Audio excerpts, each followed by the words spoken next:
Jai Hind, dear students. How are you all of you? So wish that you all are so much great at the home and learn all the things very perfectly. Dear students, અભિયાન 2.0 એક એ સમય છે કે જ્યારે આપણે શરૂઆત કરીએ છીએ ધોરણ 11 સાયન્સની અને બહુ જ બ્યુટીફુલી આપણે સ્ટાર્ટ કરીએ છીએ પ્રથમ ચેપ્ટરને સમજવાનું માપન અને એકમ અને એ ચેપ્ટરને સમજવાની સાથે સાથે આપણી ધોરણ 11 સાયન્સની જર્નીની શરૂઆત થાય છે અને ત્યાર પછી વન બાય વન દરેકે દરેક ચેપ્ટરના સિમિલરલી દરેકે દરેક સબ્જેક્ટની અંદર દરેક વિડીયો તમને પ્રોવાઈડ થતા હોય છે અને આફ્ટર ટાઈમ બેટા દરેક વસ્તુ ધીમે ધીમે આપણે શીખી રહ્યા હોય છે આગળ વધી રહ્યા હોય છે અને કહેવાય ને કે કોઈક એવી ક્ષણ હોય છે કોઈક એવો લેક્ચર હોય છે જે આપણો અંતિમ પડાવ ડિસાઈડ કરે છે બસ અહીં પણ સર તમારા જોડે એ જ વાત શેર કરે છે આપની સાથે આ જર્ની ખૂબ શાનદાર રહી બેટા કારણ કે શરૂઆતથી જ્યારે વેરી ફર્સ્ટ બેટા લેક્ચર જ્યારે તમને પ્રોવાઈડ કરવામાં આવ્યો ત્યારે જે ઉત્સાહ સાથે તમે આ અભિયાન 2.0 બેચની અંદર જોડાયા જે ઉત્સાહ સાથે તમે દરેકે દરેક વસ્તુની સ્ટડી કરી જે જગ્યાએ સરે કોઈક વસ્તુના આન્સર તમારી પાસે માંગ્યા છે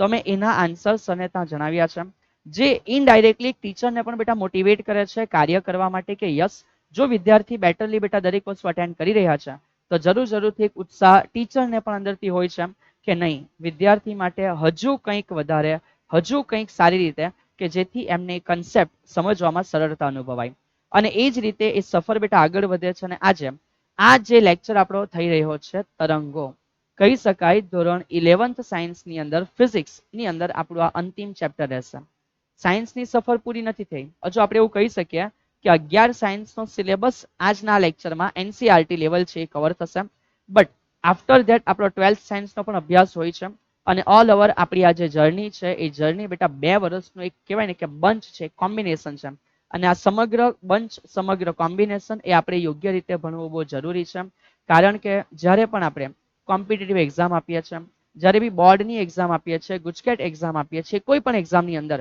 રિઝલ્ટ એ હોય છે બેટા જે આપણે સમગ્ર 2 વર્ષ દરમિયાન ફંડામેન્ટલ શીખ્યા હોઈએ છીએ એની પાછળ પ્રેક્ટિસ કરેલી હોય છે રાઈટ છે સો ધ્યાન રાખજો હા આ કહી શકાય કે ધોરણ 11 માટે અંતિમ ચેપ્ટર છે પણ આપણી સફર એ ચાલુ જ રહે છે કારણ કે ધોરણ 12 એ પણ અગત્યનો ભાગ છે કહી શકાય કે વધુ અગત્યનો ભાગ છે અને ત્યાર પછી બેટા એનું બી કોઈક અંતિમ ચેપ્ટર હશે અને એની પણ ચર્ચા આપણે કોઈક લેક્ચરમાં કરતા હોઈશું પણ આજના લેક્ચર માટે ધોરણ 11 નું અંતિમ ચેપ્ટર તરંગોની આપણે શરૂઆત કરીશું સર હર વખતે એન્ટ્રી ધમાકેદાર હોય છે આ વખતની એન્ટ્રીની અંદર શું કંઈક નવું છે બેટા આજની એન્ટ્રીમાં તરંગોની વાતો છે થોડી ડાન્સિંગ વેમાં આપણે વાતો કરવાની શરૂઆત કરી દેશું કોઈ ઇશ્યુ નથી સો તરંગો કહેવા માટે બેટા વેવ્સ અને ચેપ્ટરની શરૂઆત કરીશું સર આ ચેપ્ટર અગત્યનું છે યસ બેટા ઘણું અગત્યનું છે શા માટે ખબર કારણ કે અહીંયા જે ઇનિશિયલી તમને આ ચેપ્ટરમાં શરૂઆત થશે તરંગ શું છે એ જાણીશું એના ફંડામેન્ટલ જે બી છે બેટા એ બધી વસ્તુ આપણે સોલ્વ કરીશું પણ અહીંયાથી તરંગ નામક શબ્દ તમે જે સમજો છો ને એ ધોરણ 12 માટે પાયો બને છે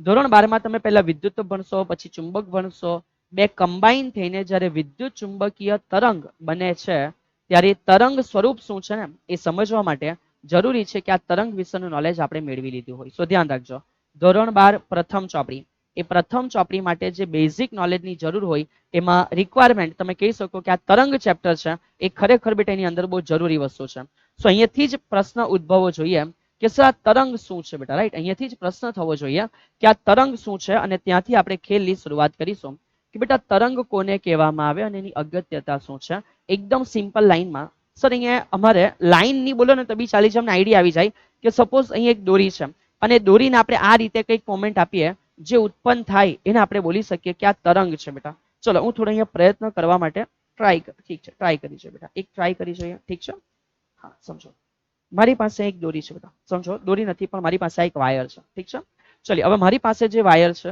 સ્ટ્રેટ છે લાઈક આ રીતે પ્રકાશ થોડો ઝાંખો છે કોઈ વાંધો નહીં 2 મિનિટમાં સેટ થઈ જશે હવે જો આ જગ્યાએથી સર કોઈક મોમેન્ટ આપવાની શરૂઆત કરે છે આ જગ્યાથી તો અહીંયાથી મેં કોઈક મોમેન્ટ આપવાની શરૂઆત કરીશ હા સર આ શું છે બેટા આ જે ઉત્પન્ન થઈને તમને ગતિ કરતું કંઈક દેખાય છે લાઈક ધીસ તને બોલી શકાય કે હા સર આ તરંગ છે યસ ઓર નો આમાં જે ઉપર તમને દેખાઈ રહ્યું છે બેટા જે ઉપર અરે યાર જાય ચલો સમજો હા તો 1 સેકન્ડ સ્ટાર્ટ કરીએ સો જે અહીંયા ઉપર છે એને આપણે બોલીએ છીએ કે સર જે ઉપર છે ને એ એકચ્યુઅલમાં શૃંગ છે हाँ जे ऊपर है ए श्रृंग है અને જે નીચે બસ બસ પૂરું બેટા ચલો આ વાયર આજે નથી માનવાનો પટલા વાયર ની જરૂર પડે પણ હવે ઠીક છે બેટા જે નજીક છે એ જાડું છે તો સરે ખાલી સમજાવવા ટ્રાય કર્યું ઠીક છે હા તરંગનો મીનિંગ શું છે સર દોરી છે એમાં અમે એક વિક્ષોભ ઉત્પન્ન કર્યો વિક્ષોભ એટલે ખલેલ ઉત્પન્ન કરી જેમ ગતિ કરીને આગળ જાય એવું અમને ફીલ થાય એને બોલવામાં આવે છે ડિયર એ તરંગ છે સો અહીં લખીએ છે કે તરંગનો મીનિંગ શું થશે સો તરંગ એટલે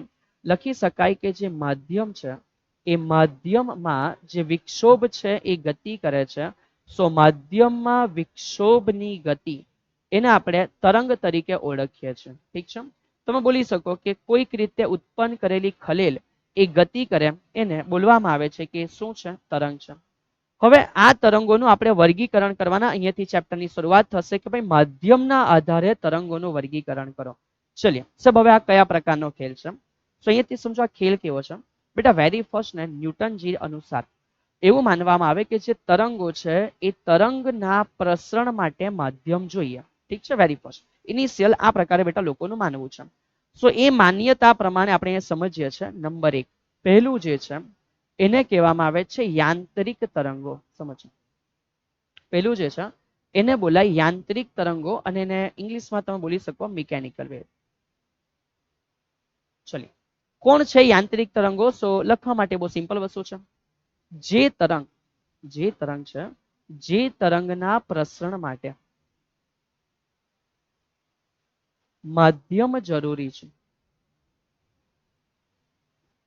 જે તરંગના પ્રસરણ માટે માધ્યમ જરૂરી એવા તરંગોને આપણે બોલીએ છીએ કે કયા પ્રકારના તરંગ છે બેટા એ મિકેનિકલ વેવ છે એટલે કે યાંત્રિક તરંગો છે ઉદાહરણ તરીકે જો અહીંયાથી કદાચ સમજવાનું મન થાય એ પણ આપણે જોઈ લઈએ સો ઉદાહરણ તરીકે અત્યારે જ સરે તમને બતાવ્યું છે કે જે દોરી છે એ દોરીમાં ઉદ્ભવતા તરંગો ઓકે સર એમાં દોરી જરૂરી છે માનો તમે પાણીમાં પથ્થર ફેંકો છો સો જે પાણીમાં તરંગો ઉત્પન્ન થાય એ કેમ ઉત્પન્ન થયા સર ત્યાં પાણી છે ધરતીકંપના તરંગો ઉત્પન્ન થયા સર કારણ કે ધરતી છે તો સમજો જે ધરતીકંપ છે અર્થક્વેક આવે છે એના માટે બી ધરતી છે તો સાહેબ એ તરંગ ઉત્પન્ન થાય અધરવાઇઝ નહીં થાય ધ્વનિ તરંગો સર હવા છે એના કારણે અવાજ સંભળાઈ રહ્યો છે અધરવાઇઝ અવાજ નહીં આવે તો ધ્વનિ તરંગો એને પણ માધ્યમ જોઈએ તો આ જે માધ્યમ જોઈએ બધા તરંગોને કહે છે કે યાંત્રિક તરંગો પણ પછીથી કોઈ વ્યક્તિ ન્યૂટનને બેટા ચેલેન્જ કરે છે અને એ ચેલેન્જની અંદર શું ખબર પડે છે એ આપણે જોવાની શરૂઆત કરીશું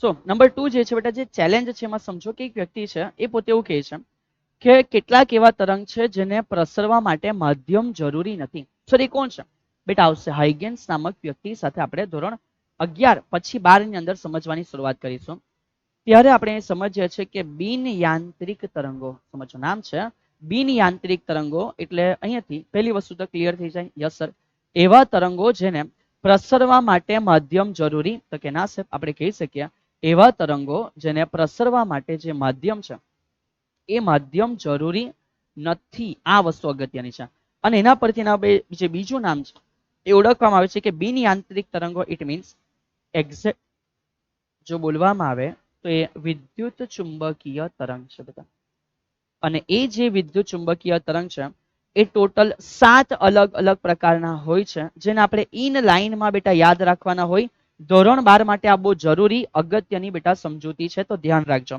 ટોટલ વિદ્યુત ચુંબકીય તરંગો 7 પ્રકારના આવે આપણે એને બધા કમ્પ્લીટ ઇન લાઇન મોડે કરવાના છે સો સર અહીંયાથી શરૂઆત કરે છે તમે સર જોડે લાઇનમાં બધા મોડે કરશો વેરી ફર્સ્ટ પહેલું જે તરંગ છે એને બોલવામાં આવે છે કે રેડિયો તરંગ છે બરાબર છે બીજું જે છે રેડિયો પછી આવશે માઇક્રોવેવ ચલિए ત્યાર પછી રેડિયો માઇક્રોવેવ પછી તો કે ત્યાર પછી આવશે બેટા અલ્ટ્રા વાયોલેટ જેને તમે યુવી બોલો છો ઠીક છે ના બેટા ત્યાર પછી આવશે ઇન્ફ્રારેડ સોરી બેટા ત્યાર પછી જે આવે છે એ કોણ આવે છે ઇન્ફ્રારેડ એ ઇન્ફ્રારેડ એટલે કે પાર રક્ત છે ત્યાર પછી આવશે દ્રશ્ય વિભાગ વિઝિબલ લાઇટ જેના કારણે આપણે દરેક વસ્તુ જોઈ શકીએ છીએ સો એ થઈ ગયું દ્રશ્ય વિભાગ અલ્ટ્રાવાયોલેટ સર આ તો 5 જ થયા યસ બેટા ત્યાર પછી આવે એક્સરે નામ બધા સાંભળ્યું હશે હાડકું તૂટ્યું હોય ને તો બેટા એને તો યાદ જ હશે ને આગળ વધ્યા ત્યાર પછી છે ગેમા રે ત્યાર પછી જે છે એને કહેવાય કે કોણ છે ગેમા રે છે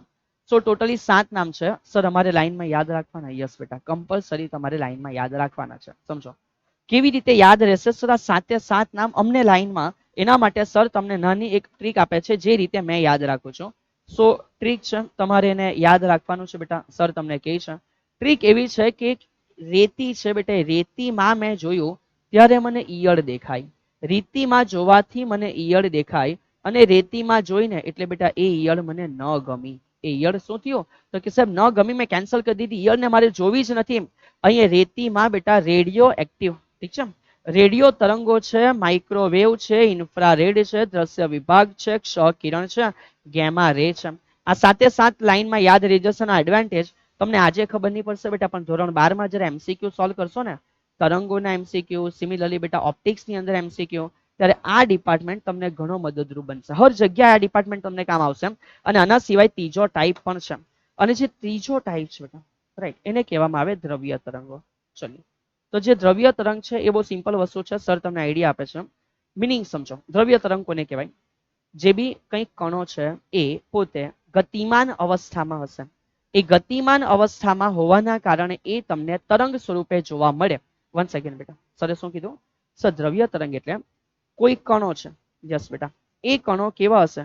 સર એ કણો ગતિમાન અવસ્થામાં હશે અને ગતિમાન અવસ્થામાં હોવાના કારણે એ તમને તરંગ સ્વરૂપે જોવા મળે, એને કહેવાશે કે દ્રવ્ય તરંગ છે.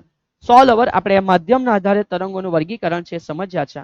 હવે થોડું અહીંયાથી આગળ વધીશું બેટા. કેટલાક ખાસ વૈજ્ઞાનિકો, તો વૈજ્ઞાનિકો સમય સાથે આગળ બેટા આવતા રહેશે, પણ સર કહે છે કે એક વ્યક્તિનું નામ તમે ધ્યાન રાખજો, એ છે હાઇગેન્સ. ઠીક છે, ઘણા બધા વૈજ્ઞાનિક છે પણ હાઇગેન્સનું નામ તમે નહીં ભૂલતા. હાઇગેન્સની સમજૂતી તમને ધોરણ 12 ની અંદર જોવા મળશે તરંગ પ્રકાશ શાસ્ત્રમાં. તો ઘણા બધા વૈજ્ઞાનિક છે પણ હાઇગેન્સનું નામ આપણે દિમાગમાં રાખવાનું છે કે ભાઈ આમની જે ચર્ચા છે એ આપણે જરૂરથી સમજવાની છે. ચલિए, સ્પ્રિંગનું કંઈ કામ નથી. હવામાં ધ્વનિ તરંગોનું પ્રસરણ સમજાવો. ચલિए બેટા, હવે અહીંયાથી સ્ટાર્ટ કરીએ છીએ. હવામાં જે ધ્વનિ તરંગોનું પ્રસરણ છે કઈ રીતે થાય છે? અહીંયા તમને એક નવું નામ જોવા મળશે, પણ એ નામ સર જ્યારે તમને સમજાવે એ પહેલા એક નાની વસ્તુ તમારે બધાએ અહીંયાથી યાદ કરી લેવાની જરૂરી છે. સર આપણને જે નિયમ શીખવ્યો છે બોઇલ, ચાર્લ્સ, ગેલ્યુસેક વગેરે વગેરે, ઠીક છે, તો એ નિયમોની અંદર આપણને એવું ખબર છે કે જે પી છે ને એ વેરીઝ એઝ 1/v છે. કયો નિયમ છે? બોઇલ લો નિયમ.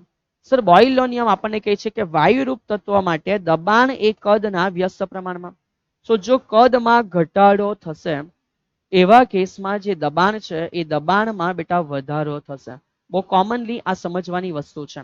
ચલિએ, હવે હવામાં જે ધ્વનિ બેટા ફેલાય ને એને આપણે અહીંયાથી સમજવાની શરૂઆત કરવાના છે કે હવામાં ધ્વનિ તરંગો કેવી રીતે બેટા ફેલાય. એક નામ આપવામાં આવે, એને કહેવાય સઘનન વિઘનનની ઘટના દ્વારા. રાઈટ છે, બધા direct straight to the point બેટા, જે કામની વસ્તુ છે સમજશો કે હવામાં ધ્વનિ તરંગોનું પ્રસરણ છે એમાં બે ઘટના સમજવાની છે. પહેલી જે ઘટના છે એને કહેવામાં આવે સઘનન અને બીજી જે ઘટના છે એને બોલવામાં આવે વિઘનન. સો સઘનન વિઘનનની ઘટના દ્વારા હવામાં ધ્વનિ તરંગો છે એ પોતે બેટા ફેલાઈ રહ્યા હોય છે. ઓકે, ચલો હવે અહીંયાથી ઇમ્પોર્ટન્ટ વસ્તુ સમજો કે આ સઘનન વિઘનન ઇટ મીન્સ કે આ કેવી રીતે સર શું થઈ રહ્યું છે સમજ્યા. ચલો, માનો આ હવાનો એક કણ છે. હા સર સમજી લીધું, તમે કીધું તો માની લીધું. હવાનો એક કણ છે, એના જેવો હવાનો બીજો કણ છે, એના જેવો હવાનો ત્રીજો કણ છે. બસ એવું સમજો કે આખા રૂમની અંદર, સમગ્ર રૂમની અંદર બસ આ રીતે હવાના કણો છે એ રહેલા છે. રાઈટ છે, સમગ્ર રૂમની અંદર આ રીતે હવાના કણો રહેલા છે. હવે જ્યારે આપણે ધ્વનિનું ઉચ્ચારણ કરીએ, કંઈક આપણે બોલવાની શરૂઆત કરીએ છીએ, ઇટ મીન્સ કે જ્યારે સર આ જગ્યાએથી કંઈક બોલે છે, અહીંયા જે હવા અવેલેબલ છે, જે ધ્વનિ છે એની અંદર હવાની અંદર એક ખલેલ ઉત્પન્ન થઈ. તો જે ખલેલ ઉત્પન્ન થાય છે, વન ટાઈપ ઓફ વાઇબ્રેશન બેટા, એ વાઇબ્રેશન હવાના અણુઓ એકબીજાને ટ્રાન્સફર કરીને એને આગળ વધારે છે. શું સમજો કેવી રીતે વાઇબ્રેશન સ્ટાર્ટ થાય? સર આ આની સાથે અથડાઈ પાછો ફેંકાય, આ અથડાયો પેલે બાજુ જાય પાછો ફેંકાય, આ પેલે બાજુ અથડાય પાછો ફેંકાય અને આ લોકોની અથડામણ ચાલુ રહી. સો ઇનડાયરેક્ટલી મેં કહી શકું કે આ પ્રકારની બેટા જે અથડામણો છે ને એ ચાલુ રહેશે. રાઈટ, અને આ રીતે એકબીજાને જે વાઇબ્રેશન છે બેટા એના દ્વારા કહી શકાય સર આ રીતે ધ્વનિ તરંગો કોઈક રીતે આગળ વધી રહ્યા છે. હવે અહીંયા કયા પ્રકારની ઘટના બને ખબર બેટા? જો સર અહીંયા સમજાવે છે કે માનો આ જે છે એ આની સાથે અથડામણ અનુભવે તો આ નજીક જાય છે અને આની સાથે અથડાય એટલે દૂર જાય તો આની નજીક આવશે. સર આ જે છે એ અથડામણ અનુભવીને આ બાજુ જાય તો અહીંયા અથડાય તો અહીંયા દૂર આવે, અહીંયા નજીક આવે છે, તો ઇનડાયરેક્ટલી આનાથી એમ દૂર જાય છે. સો કોઈક એવી જગ્યા થાય બેટા, સમજો અથડામણ દરમિયાન કોઈક એવી જગ્યા બને કે સર કોઈ કણ જ્યારે કોઈની નજીક જાય ત્યારે એક એવો ભાગ છે જ્યાં એ નજીક જઈ રહ્યો છે, હા સર, અને એક એવો ભાગ છે જ્યાંથી એ પોતે દૂર જઈ રહ્યો છે, રાઈટ. એક ભાગ હશે જ્યાં નજીક જાય છે, બીજો ભાગ હશે જ્યાં દૂર જાય છે. થઈ શકે સિમિલર ટાઈમ પર આની સાથે નજીક હોય, અથડામણ થઈને પાછો આ બાજુ આવશે. સો જે વિભાગમાં એ લોકો નજીક આવી રહ્યા છે બેટા, સમજ પડે ને, એમ નજીક આવે છે તો ઇનડાયરેક્ટલી બીજાથી દૂર જાય છે. Yes sir. સો જે વિભાગમાં એ નજીક આવી રહ્યા છે એ વિભાગમાં થાય શું? સર નજીક આવે ને એટલે કદ ઘટે. સમજો બેટા, નજીક આવે તો આપણે કહી શકીએ કે સર એ જે કદ છે ને એ કદમાં ઘટાડો થાય. હવે કદ ઘટે એટલે આપણે કહી શકીએ કે દબાણ વધી જાય. સો જે એરિયામાં નજીક આવે ત્યાં કદ વધે અને દબાણ છે, સોરી, કદ ઘટે અને દબાણ વધે છે. સો ઇનડાયરેક્ટલી જે એરિયામાં એ દૂર જાય ને તો એનું કદ વધે છે. વાયુ એક્સપાન્ડ થયો બેટા, કદ એનું વધી ગયું. સો કદ વધી જાય તો તે જગ્યાએ દબાણ જે છે એ ઘટે છે. ઠીક છે, હા સર, કદ વધી ગયું, દબાણ જે છે એ ઘટી જવાનું છે. અને ફાઇનલી એક બીજી વસ્તુ સર તમને એડ કરાવે છે, જે જગ્યાએ દબાણ વધે ત્યાં ઘનતા પણ વધે છે અને જે જગ્યાએ દબાણ ઘટે ત્યાં ઘનતા પણ ઘટે છે. સર કેમ એવું? બીકોઝ બેટા ચેક કરો, વસ્તુ છૂટી છૂટી, ઘનતા ઓછી છે. વસ્તુ સંકુચિત થઈ જાય તો એની ઘનતા વધારે છે. અને અહીંયા જે આપણે બે પ્રકારની વસ્તુ શીખ્યા તો બધા એમાં ધ્યાન રાખજો કે જ્યાં નજીક આવવામાં આવે કે જે જગ્યાએ કદ ઘટે છે, દબાણ વધે છે એટલે ઘનતા પણ વધે છે, એને કહેવાય સઘનન. અને જ્યાં દૂર જાય છે એને કહેવાય વિઘનન. પતી ગયું બેટા, સિમ્પલ. સઘનન વિઘનન, નજીક દૂર વાઇબ્રેશન પાસ કરતા કરતા ધ્વનિ તરંગો છે હવામાં ગતિ કરે છે. સો મોસ્ટ ઇમ્પોર્ટન્ટ ફંડામેન્ટલ શું છે કે સર જે ધ્વનિ તરંગો છે એનું પ્રસરણ કઈ રીતે થઈ રહ્યું છે? સઘનન વિઘનન દ્વારા થઈ રહ્યું છે. સઘનન નો મિનિંગ એવો થશે કે તે વિભાગમાં અણુઓ નજીક આવી રહ્યા છે. વિઘનન નો મિનિંગ એવો થશે કે તે વિભાગમાં અણુઓ દૂર જઈ રહ્યા છે. ઠીક છે, ચલિએ હવે અહીંયાથી આગળ વધીએ બેટા. નેક્સ્ટ, આના પછીનો નેક્સ્ટ. હવે અહીંયા શું કીધું છે કે ભાઈ માધ્યમોના દોલન જે છે, સોરી, માધ્યમના જે કણ છે, કણના દોલનની દ્રષ્ટિએ તરંગોના પ્રકાર. ચલો સર અહીંયા તમને ડ્રો કરીને બતાવે છે તેથી તમને સમજવામાં બહુ ઈઝી થઈ જશે. વેરી ફર્સ્ટ સમજો બેટા, આ રીતે એક દોરી ઇનિશિયલ કન્ડિશનમાં છે, આ રીતે એક દોરી ઇનિશિયલ કન્ડિશનમાં છે અને અહીંયા મેં હવાના કણો છે એ હું તમને બતાવીશ કે કેવી રીતે ગતિ કરે છે. ઠીક છે, ચલો માનો અહીંયા દોરી છે, એ દોરીની અંદર મેં એક વિક્ષોભ ઉત્પન્ન કર્યો. આ રીતે બેટા દોરીને અપ એન્ડ ડાઉન કર્યો, દોરીમાં આ રીતે કંઈક શરૂઆત થશે. Yes sir. સો જ્યારે મેં એક દોરી છે એની અંદર કંઈક વિક્ષોભ, કંઈક ખલેલ ઉત્પન્ન કરી, એ દોરીમાં આ રીતે ઉત્પન્ન થઈને આપણને કંઈક તરંગ આગળ જાય એવું ફીલ થશે. પણ જ્યારે હવાની અંદર આપણે આ પ્રકારની ચર્ચા કરીએ ત્યારે સર એમ હવા તેમ ધક્કો જાણે અગાડી લાગે ને એવું ફીલ થાય. આ રીતે હવા જાણે આગળ એ ધક્કાને સપ્લાય કરી રહી છે. હવે મિનિંગ સમજો. અહીંયા શું થયું સર? અહીંયા એમ એવું લાગે કે એમ તરંગ ક્યાં જાય છે? સર એક્સ અક્ષમાં તરંગ જાય છે એવું ફીલ થાય છે. વન્સ અગેન, તરંગ ક્યાં જાય છે? સર આ બાજુ તરંગ જાય છે એવું ફીલ થાય છે. સો મેં કહી શકું કે આ જે ડાયરેક્શન છે, હા સર સમજી ગયા. તો એ જે ડાયરેક્શન છે એને કહેવાય કે આ બાજુ તરંગ પ્રસરણ પામી રહ્યું છે. સો એ તરંગ પ્રસરણની દિશા છે બેટા. પણ રિયાલિટીમાં જોવા ગઈએ તો અહીંયા ખરેખર કોઈ કણ એ બાજુ નથી ગયો. જે દોરીના કણ હશે એ તો ઉપર ગયા છે કાં તો નીચે આવ્યા છે, ઉપર ગયા છે કાં તો નીચે આવ્યા છે. તો દોરીના કણ ક્યાં ગયા? હા સર, દોરીના કણ ક્યાં ગયા? તો સર કહી શકે કે જે દોરીના કણ છે એ દોરીના કણ સર કાં તો કણ ઉપર ગયો છે, કાં તો કણ નીચે, કાં તો ઉપર કાં તો નીચે. તો કણ તો અપ એન્ડ ડાઉન મુવમેન્ટ કરે છે પણ એના લીધે ફીલ એવું થાય છે કે તરંગ આગળ વધે. સો રિયાલિટીમાં સમજો કે સર કણ ઉપર જાય છે અથવા કણ નીચે આવે છે. સો આ થયું કણનું સ્થાનાંતર. જે કણ છે એ કણનું જે સ્થાનાંતર છે એ કાં છે? ઉપર. તરંગ પ્રસરણ કાં છે? આગળ. એકબીજાને લંબ છે બેટા, એકબીજાને કેવું છે? લંબ. તો મિનિંગ સમજો કે જ્યારે કોઈ તરંગની અંદર જ્યારે કોઈ તરંગની અંદર તરંગ પ્રસરણની દિશા અને કણોના સ્થાનાંતરની દિશા એકબીજાને કેવી હોય? સર લંબ હોય. ત્યારે આ પહેલો પ્રકાર તૈયાર થયો અને આ જે પ્રથમ પ્રકાર છે એને બોલવામાં આવે છે કે ડિયર આ લંબગત પ્રકારના તરંગો છે. સો આ તૈયાર થઈ ગયા લંબગત તરંગો. રાઈટ છે, આ જે છે એ તૈયાર થઈ ગયું બેટા. શું તૈયાર થઈ ગયું? સર લંબગત તરંગો તૈયાર થઈ ગયા. એક્સેપ્ટ. ચલિए હોપફુલી આ વસ્તુ છે એ તમને સમજ પડી હશે. ઠીક છે, ચલિए સર ક્લિયર. લંબગત તરંગ શું છે? આઈડિયા આવી ગયો. જે એકચ્યુઅલમાં તરંગ ગતિ કરે છે એને લંબ ડાયરેક્શનની અંદર કોઈ કણ ગતિ કરે છે ત્યારે અમે કહી શકીએ કે આ કયા પ્રકારના લંબગત પ્રકારના તરંગો છે. Perfect, done. આગળ વધ્યા. બીજું શું થાય? માનો હવા છે, પાણી છે, મેં એને ધક્કો મારું છું, મને ફોર્સ આપું છું, મને પુલ કરું છું, તો એ હવા, ધક્કો, પાણી વગેરે અનુભવીને બેટા જે આગળની બાજુએ ફેલાય, તો અહીંયા ખબર પડે કે સર બધું પાણી આગળ જતું રહ્યું. એક્ઝેક્ટ બેટા. એટલે એવું લાગે કે તરંગ બી આગળ જાય છે. સો અહીંયા આપણે એવું કહી શકીએ કે જે બાજુ તરંગ ગતિ કરે છે એ બાજુ જ જે કણ છે એ કણના સ્થાનાંતર થઈ રહ્યા છે.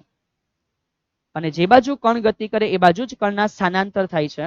ત્યારે આ નંબર 2 ટાઈપ છે અને એને બોલવામાં આવે છે કે આ શું છે? તો બેટા આ જે છે અને શું કીધું? લંબગત અને કહેવાય બેટા સંગત તરંગ. ઠીક છે. સો કોઈ એક લંબગત તરંગ છે અને જે બીજું છે એને બોલાય બેટા એ શું છે? સંગત તરંગ છે. ઠીક છે. ચલીએ તો ઓલ ઓવર અહીંયા સુધીની વસ્તુઓ છે. આશા રાખું છું કે તમને સમજ પડી હશે.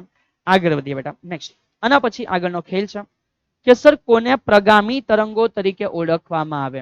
ઓકે, કોને પ્રગામી તરંગો તરીકે ઓળખવામાં આવે અને આપણે તરંગનું સમીકરણ છે લખવાનું છે. ચલીએ તો વેરી ફર્સ્ટ બેટા સર કહે છે પ્રગામી તરંગો એટલે શું? સો જે તરંગો માધ્યમમાં સતત આગળ ગતિ કરે, સતત આગળ ગતિ કરે છે તેને કહેવાય કે પ્રગામી તરંગો છે. સર સિમ્પલી આઈડિયા આવી ગયો. લાઈક સપોઝ અહીંથી તરંગ ઉત્પન્ન થયો. યસ બેટા. હવે એ તરંગ આ રીતે ગતિ કરે છે અને ગતિ કરીને માનો તરંગ હંમેશા આગળ જ વધ્યા કરે છે. તે પ્રકારના તરંગોને આપણે કહીશું કે કોણ છે? પ્રગામી પ્રકારના તરંગો છે બેટા. પ્રોગ્રેસિવ વેવ્સ એને બોલવામાં આવે છે. હવે શું કીધું છે? સર તરંગ સમીકરણ એટલે શું? તો સમજો, યાદ કરો લાસ્ટ ટાઈમ આપણે દોલન માટે શું દોલનના કેસમાં એક સમીકરણ જોયું? હા સર. દોલનની અંદર y જે સ્થાનાંતર છે એનું સમીકરણ છે એ, એટલે કે એનો કંપ વિસ્તાર મેક્સિમમ બેટા કેટલું અપ અને ડાઉન જાય છે. કોઈ વિધેયને ફોલો કરે છે સાઇન, અને પછી આપણે એવું ભણ્યા છે કે અહીંયા ઓમેગા ટી સમય સાથે ખૂણો બદલાય છે અને પ્રારંભિક કળા છે. સો સિમિલરલી બેટા સપોઝ મેં અહીંયા તરંગની ચર્ચા કરું તો શું તરંગ માટે બી એવું છે જ કે પ્રગામી તરંગ સપોઝ આ ડાયરેક્શનમાં જે તરંગ છે એ ગતિ કરી રહ્યું છે અને એ તરંગને આપણે ડ્રો કરવા અહીંયા પ્રયત્ન કરીએ તો સપોઝ કે બેટા માનો આ એક પ્રગામી તરંગ છે જે સતત માધ્યમમાં આગળની તરફ ગતિ કરી રહ્યું છે. ઠીક છે. એક પ્રગામી તરંગ છે જે સતત માધ્યમમાં આગળ ગતિ કરી રહ્યું છે. શું મેં કહી શકું કે આ y અક્ષની અંદર પોતે કણો ઉપર નીચે થાય છે અને y અક્ષની અંદર જે કણો અપ એન્ડ ડાઉન થઈ રહ્યા છે બેટા એના કારણે જાણે સાઇનનો એક આલેખ તૈયાર થયો જોવા મળે. સો અહીંયા મને ખબર પડે છે કે સર કણ ઉપર જાય છે તો આ તરફ એનું સ્થાનાંતર, અથવા કણ નીચે જાય છે તો આ તરફ એનું સ્થાનાંતર. સો કણનું સ્થાનાંતર જે છે બેટા એ y અક્ષમાં છે. સો y કેનું જે સ્થાનાંતર છે એ આપણને જોવા મળે છે કે સર એ y અક્ષમાં છે. સો કણનું સ્થાનાંતર છે જ્યાં તરંગ ક્યાં ગતિ કરે છે? સર તરંગ તો x અક્ષમાં ગતિ કરી રહ્યું છે. ઠીક છે. સો y ઇઝ ઇક્વલ ટુ જેટલું ઉપર જાય અને જેટલું નીચે આવે મેક્સિમમ એને આપણે કંપ વિસ્તાર તરીકે ઓળખતા હોઈએ. સો કંપ વિસ્તાર એ સાઇન વિધેય ફોલો કરે તો સાઇન, cos વિધેય ફોલો કરે તો cos. So y is equal two a sin omega T. અહીંયા અંતર સાથે ટ્રાવેલ થઈ રહ્યા છે બેટા માઇનસ kx. માઇનસ એ બતાવે છે કે અત્યારે x અક્ષમાં બેટા ગતિ કરી રહ્યું છે અને વત્તા જો પ્રારંભમાં કોઈ ખૂણો હોય એને આપણે પ્રારંભિક કળા તરીકે ઓળખીએ છીએ. અને આ ઇક્વેશન એ આપણે સીધે સીધું મગજમાં બેટા ધ્યાન રાખવાનું છે, કારણ કે ઘણી જગ્યાએ આપણે ડાયરેક્ટલી આ ઇક્વેશનનો ઉપયોગ કરીશું. સો હા, આની ફૂલ સાબિતી છે બેટા, પણ અત્યારે સીધે સીધું કે સર જે તરંગ મધ્યમાં સતત આગળ વધે પ્રગામી તરંગનું સમીકરણ y ઇઝ ઇક્વલ ટુ શું જોવા મળે છે? a sin omega T minus kx plus 5 છે. અહીંયા તમામ વસ્તુઓ છે એનો એકવાર ઇન્ટ્રો થઈ જાય બેટા કે સર y એટલે તો સ્થાનાંતર, a નો મિનિંગ કંપ વિસ્તાર છે. ઓકે, તો આપણે જાણીએ છીએ કે કંપ વિસ્તારનો મિનિંગ શું? સર કોઈ એક તરફનું મેક્સિમમ સ્થાનાંતર, ઉપર હોય તો પ્લસ અને નીચે હોય તો માઇનસ. સાઇન વિધેયને ફોલો કરે છે. ઓમેગા એટલે હવે આપણે ભણી ચૂક્યા છે બેટા આ કોણીય આવૃત્તિ તરીકે ઓળખવામાં આવે છે. એ ઓમેગાનું સમીકરણ omega is equal two 2 pi f હોય છે, અથવા આપણે એને 2 પાઈ બાય ટી તરીકે પણ ઓળખીએ છીએ. અહીંયા જે કે તમને નવું જોવા મળ્યું બેટા એ તમારા માટે કંઈક અલગ છે. એને બોલવામાં આવે છે તરંગ સંખ્યા બેટા, અથવા કોણીય તરંગ સંખ્યા બેટા. ઠીક છે. તો જે કે છે એને એક સીધે સીધું નામ છે, વારંવાર આપણે વાપરશું એ સર કહી દે છે, એને આપણે તરંગ સદિશ તરીકે ઓળખવાના છે. અને એ જે તરંગ સદિશ બેટા કે છે એનો મિનિંગ થશે 2 પાઈ બાય લેમ્ડા. સર એ શું કહેવા માંગે છે? સર 2 મિનિટમાં સમજાવે છે. ઠીક બેટા. x એટલે અંતર, કે માનો મને અત્યારે જરૂર છે કે ભાઈ અહીંયાથી આ અંતર માટે કોઈ કણનું સ્થાનાંતર કેટલું છે.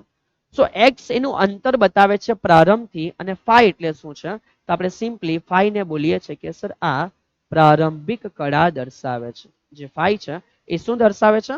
પ્રારંભિક કળા. અને ઓલ ઓવર આ સમીકરણ છે બેટા આપણે ધ્યાનમાં રાખવાનું છે, જરૂરી વસ્તુ છે. સો નેક્સ્ટ હવે અહીંથી આગળ સમજીએ બેટા. જે સમજ્યા એ તરંગનું સમીકરણ છે. હવે આપણે પૂછ્યું છે કે ભાઈ કંપ વિસ્તાર શું છે, કળા શું છે. સો આ દરેકે દરેક વસ્તુ આપણે સમીકરણમાં લખી ગયા એ પ્રમાણે y અક્ષમાં સ્થાનાંતર થઈ રહ્યું છે કણ માટે એ sin ઓમેગા ટી માઇનસ કે એક્સ પ્લસ ઓર માઇનસ બેટા ફાઈ, જ્યાં એ ને આપણે બોલીએ છીએ કે સર કંપ વિસ્તાર, કોઈ એક તરફનું મહત્તમ સ્થાનાંતર.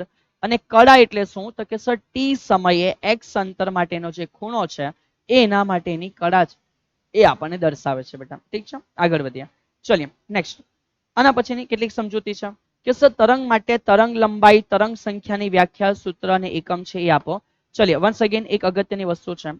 આપણે તરંગોને સમજી રહ્યા છે બેટા, તો તરંગ લંબાઈ કોને કહેવાય? સપોઝ આ રીતે જે તરંગ છે, ઠીક છે, હા સર સમજી ગયા, આ રીતે જે તરંગ છે.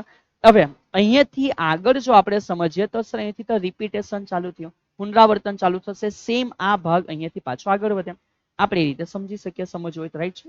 હા સર કે આ રીતે આ ભાગ ફરી પાછો અહીંયાથી આગળ વધે છે. ચલિએ તો સર શું કહે છે કે આ જગ્યાએથી જ્યાંથી તરંગની શરૂઆત થાય છે ને જ્યાં એ તરંગ પૂર્ણ થાય છે ત્યાં સુધી જે ઉપર આવી ગયેલો ભાગ છે એને બોલવામાં આવે શૃંગ, અને જે નીચેનો ભાગ છે એને બોલવામાં આવે ગર્ત.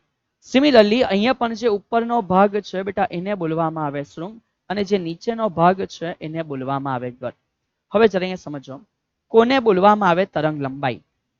તો જે શૃંગ થી લઈને શૃંગ સુધીનું અંતર છે. સર મેં અથવા એવું બોલ્યું કે ગર્ત થી ગર્ત સુધીનું અંતર. યસ બેટા, બંનેનો મિનિંગ તો સેમ જ થયો. ઠીક છે, તો શૃંગ થી લઈને શૃંગ સુધી અથવા ગર્ત થી લઈને ગર્ત સુધી. સર એની કરતા મેં એમ કહું કે અહીંયાથી અહીંયા સુધીનું અંતર. શું આ બધું સેમ જ છે? યસ બેટા, બધી વસ્તુ સેમ છે. તો આ જે ડિસ્ટન્સ છે એને તરંગ લંબાઈ દર્શાવવામાં આવે લેમ્બડા તરીકે. ચલિએ તો લેમ્બડા નામ તો તમે દરેક વ્યક્તિએ ક્યાંક ને ક્યાંક સાંભળ્યું હશે, પણ આ લેમ્બડા અત્યારે એક સિમ્બોલિક રિપ્રેઝન્ટેશન છે, એક ગ્રીક શબ્દ છે બેટા. કેવો? ગ્રીક. તો આ જે ગ્રીક અહીંયા મૂળાક્ષર આપણે લખ્યો છે એ આપણને બતાવે છે કે એક તરંગની લંબાઈ કેટલી હોય એને બોલાય બેટા તરંગ લંબાઈ. ઠીક છે, ચલિએ ચલો એની અલગ અલગ વ્યાખ્યાઓ. સર ખૂણા દ્વારા સમજીએ તો 0, π/2, પાઈ, 3π/2 ને 2π.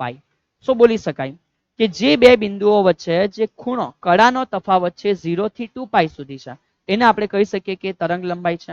બીજી વ્યાખ્યા, શૃંગ થી શૃંગ સુધીનું અંતર તરંગ લંબાઈ છે. ત્રીજી વ્યાખ્યા, ગર્ત થી ગર્ત સુધીનું અંતર તરંગ લંબાઈ છે. આ બધી વસ્તુઓનો મિનિંગ થશે તરંગ લંબાઈ. અને તરંગ સંખ્યાનો મિનિંગ શું છે બેટા? કહી શકાય એકમ અંતરમાં આવેલા તરંગો. કેવા? એકમ અંતરમાં આવેલા તરંગો એને તરંગ સંખ્યા કહેવાય. સર તમને સિમ્પલ બતાવે છે કે સમજો કે જ્યારે અંતર જ્યારે લેમ્બડા જેટલું હોય. હા સર, અંતર કોના જેટલું છે? લેમ્બડા. આમાં કેટલા તરંગ છે? સર એક તરંગ છે. તો અંતર લેમ્બડા છે ત્યારે એની અંદર એક તરંગ આવી જાય, આપણે એવું કહી શકીએ. સો જ્યારે એકમ અંતર થઈ જશે બેટા, કેવું અંતર? એકમ અંતર થઈ જશે ત્યારે કેટલા તરંગ આપણને જોવા મળશે? સો લખી શકાય એક ઉપર ગયો 1 × 1 લેમ્બડા નીચે આવે તો 1/, લેમ્બડા, અને કહેવામાં આવે કે આ તરંગ સંખ્યા છે.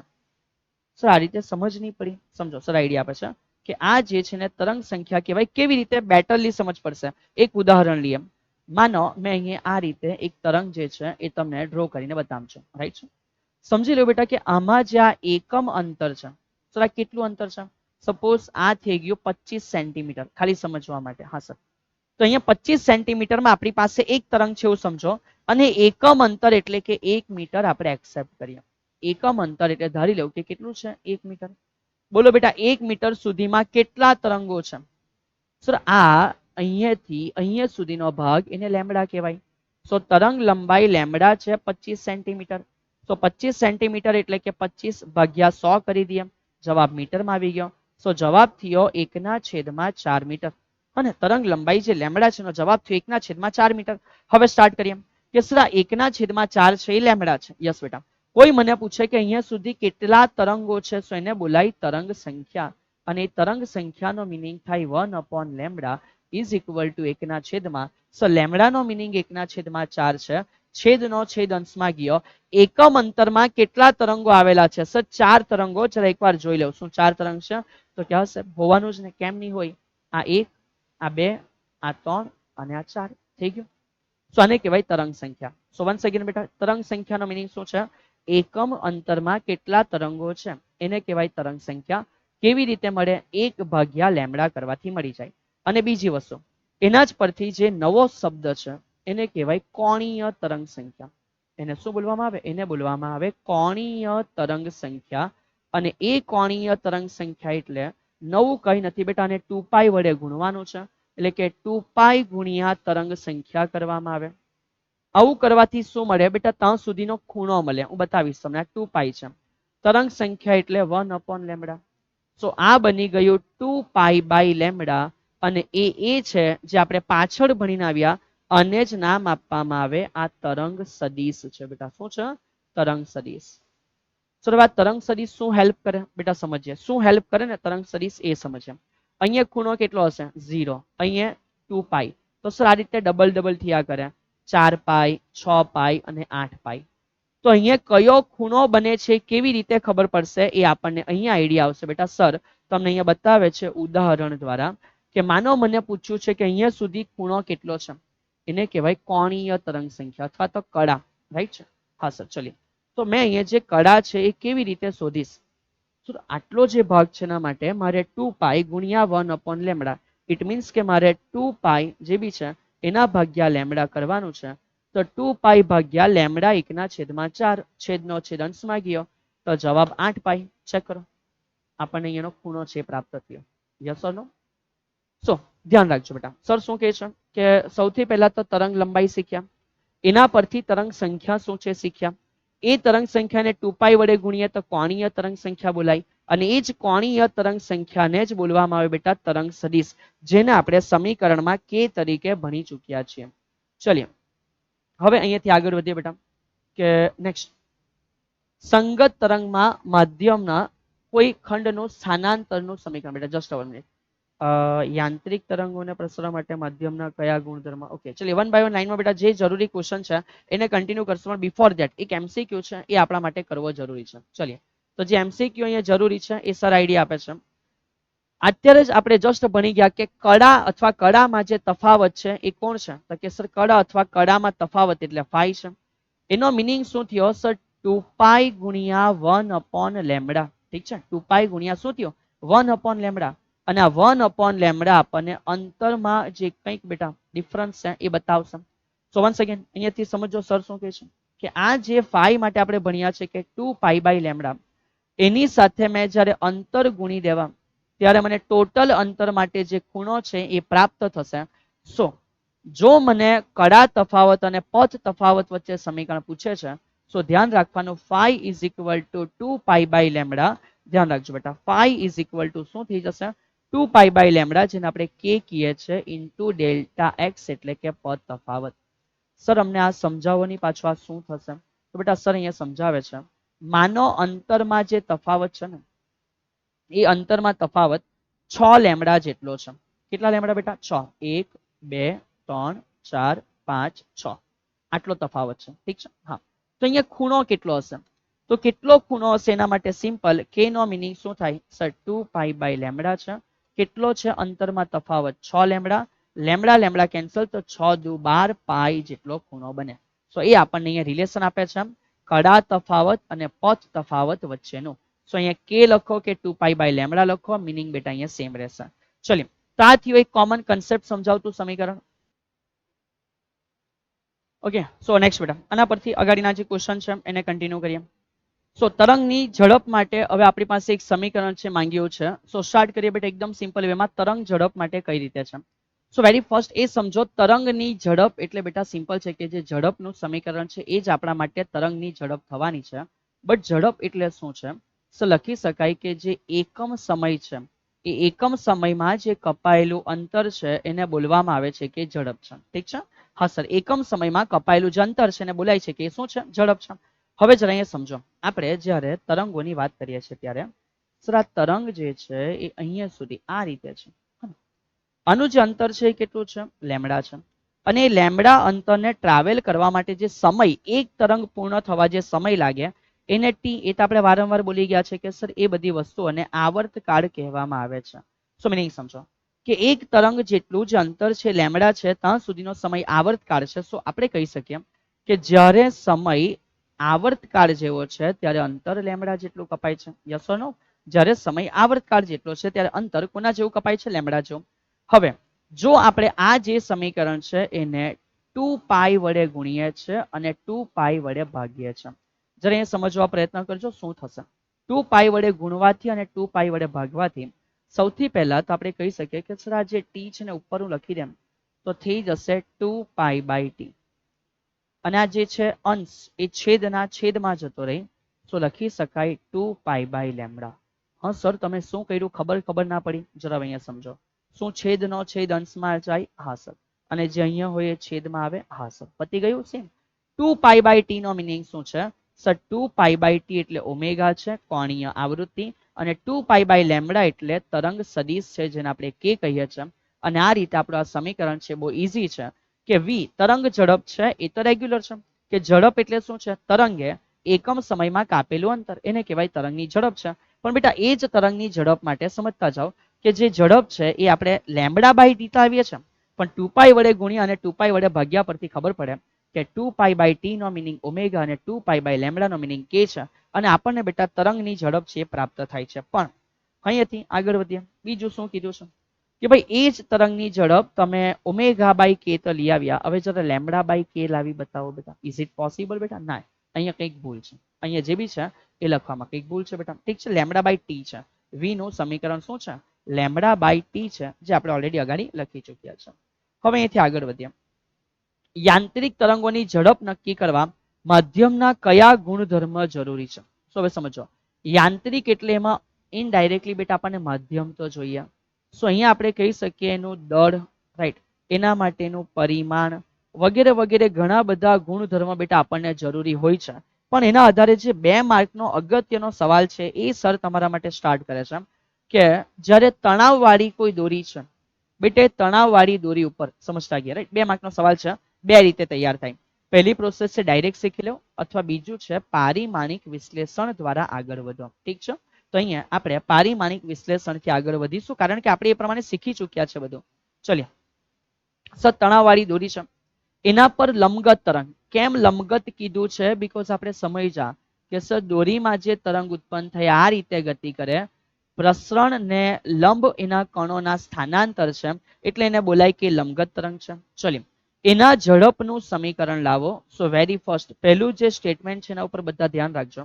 આપણને ખબર નથી કે એની ઝડપ કેવી હશે તો આપણે ધારણા બેસાડીએ છીએ કે ભાઈ ધારો કે આ જે ઝડપ છે એ આ ઝડપ જે દોરી છે એ દોરીના દળ કૌંસમાં m માની લો કે દળ છે. ત્યાર પછી એ જે દોરી છે એ દોરીની લંબાઈ આપણે લખી દેશું કે l, અને તણાવવાળી દોરી છે તો ડેફિનેટલી જેટલું તણાવ વધારે એના ઉપર બી કંઈક આધાર રાખતી હશે. કેવી રીતે? We don't know. તો લંબાઈ l અને જે તણાવ છે એ તણાવ બળ કૌંસમાં લખશું t પર, જે તણાવ બળ t છે એ t પર આધારિત છે. આપણે એવું ધારી લીધું. જો આમાં કંઈક નહીં હશે તેની આપોઆપ નીકળી જશે. પારિમાણિક વિશ્લેષણની પ્રોસેસ આપણે એપ્લાય કરીશું. સો તેથી મેં કહી શકું કે અહીંયા જે વેગ છે ને એ દળ ઉપર આધાર રાખે, ધારી લેવું કે એની a ઘાત છે. બીજું કે એ જ વેગ લંબાઈ ઉપર બી આધાર રાખે, ધારી લેવું કે એની b ઘાત છે. અને ત્રીજું કે એ જ વેગ એના તણાવ બળ પર આધાર રાખે, ધારી લેવું કે એની c ઘાત છે. સો આ ત્રણે ત્રણ આપણે જ્યારે ભેગું કરીએ ત્યારે ખબર પડે કે v ઇઝ ઇક્વલ ટુ કોઈક અચળાંક આવી જશે, પણ m ની a ઘાત, l ની b ઘાત અને t ની થઈ જશે -c ઘાત. અને આપણે કહીએ છીએ કે સર આ સમીકરણ નંબર 1 છે બેટા. ઠીક છે, અને બોલીએ છીએ કે આ શું છે? સર સમીકરણ નંબર 1 છે. હવે આપણે પારિમાણિક વિશ્લેષણમાં શું કર્યું યાદ કરો.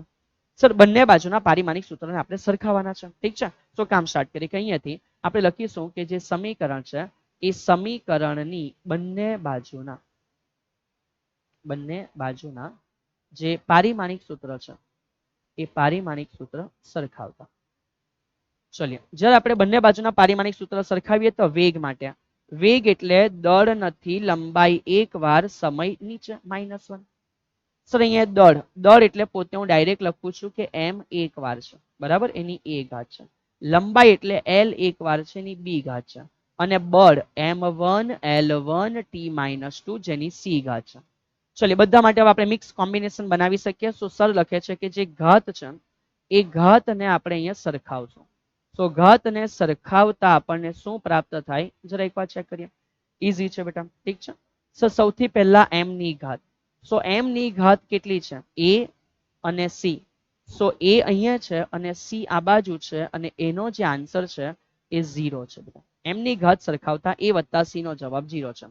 l ની ઘાત સરખાવીએ b અને c, એટલે કે b વત્તા c છે, એનો જવાબ આપણને અહીંયા 1 પ્રાપ્ત થયો બેટા, ઠીક છે. Okay sir. અને t ની ઘાત આપણે જ્યારે સરખાવશું, ચેક કરીએ કે સર t માં અહીંયા છે -2c. ઓકે બેટા, -2c અને એનો મીનિંગ આ બાજુ છે માઇનસ. ચલિએ, સો ઓલ ઓવર ઘાતોને જ્યારે સરખાવીએ ત્યારે ખબર પડે બેટા, જસ્ટ જ્યારે આપણે ઘાતોને સરખાવીએ ત્યારે આપણને આઈડિયા આવે છે. સો અહીંયાથી બેટા આપણે એવું કહી શકીએ કે જે માઇનસ માઇનસ છે નીકળી જશે, એટલે c ની જે વેલ્યુ છે એ આપણને 1/2 ક્રિએટ થયેલી જોવા મળે. હવે જ્યારે એ જ c ની વેલ્યુ 1/2 આપણે અહીંયા પુટ કરશું, એટલે અહીંયા જે b છે એની પણ આપણને વેલ્યુ પ્રાપ્ત થઈ જશે. કે સર જે b છે એના માટે 1/2 સામે ગયા તો -1/2. સો એના પરથી b ની વેલ્યુ પણ 1/2 પ્રાપ્ત થઈ જશે. અને હજુ આગળ વધીએ કે સર એ જ c ની વેલ્યુ 1/2 છે એ આપણે અહીંયા મૂકીશું, ત્યારે a માટે આપણને 1/2 સામે જવાથી -1/2 મળશે. સો ઓલ ઓવર અહીંયા આપણને a b c ની વેલ્યુ પ્રાપ્ત થઈ જાય.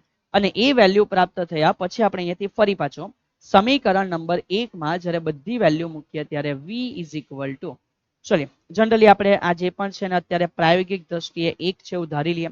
m ની ઘાત a છે, સો m ની ઘાત a એટલે કે -1/2, l ની ઘાત b એટલે કે 1/2 છે, અને જે c છે એટલે કે t ની ઘાત એ આપણને 1/2 જોવા મળે. ઓલ ઓવર બેટા 1/2 એટલે વર્ગમૂળ છે.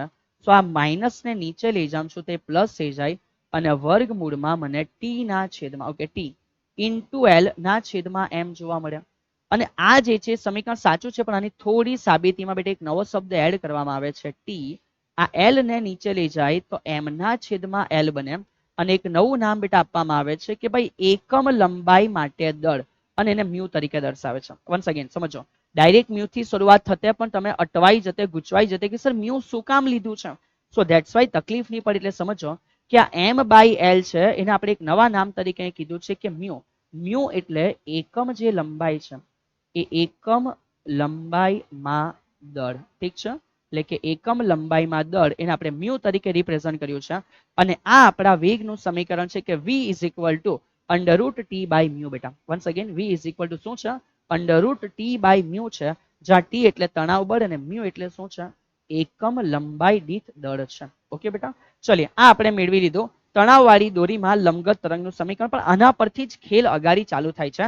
સેમ સર એકવાર લંબગત આવી ગયું તો સમગત શું કામ બાકી રહી? તો જે ધ્વનિ તરંગ છે ઇનડાયરેક્ટલી સંગત છે બેટા. કેવું છે સર? જે ધ્વનિ તરંગ છે આપણે જાણીએ છીએ કે સંગત પ્રકારનું તરંગ છે, અને એ સંગત તરંગ માટે ફરી પાછું કીધું કે હવામાં ગતિ કરે ત્યારે તમે એના માટે સમીકરણ લાવો. ચલિએ તો સ્ટાર્ટ કરીએ બેટા. ફરી પાછું સર હવામાં ધ્વનિ ફેલાય, બે વસ્તુને ધ્યાનમાં લેશો. હવા સંકોચિત થાય આ રીતે, હા ઠીક છે. ચલિએ સંગનન વિગનન સગનન વિગનન. સો અહીંયા દબાણનો ગુણધર્મ રહેલો છે, એના માટે આપણે એના બલ્ક મોડ્યુલસને ધ્યાનમાં લેશું. અને બીજું કે એની ઘનતા, ઠીક છે, બીજું ને ઘનતા ધ્યાનમાં લેશું. સો બે ફેક્ટર આપણે ધ્યાનમાં લેશું. ધારો કે બેટા અહીંયા રાઈટ, ધારો કે જે વેગ છે, વેગ એ માધ્યમના બલ્ક મોડ્યુલસ અને ઘનતા પર આધારિત છે,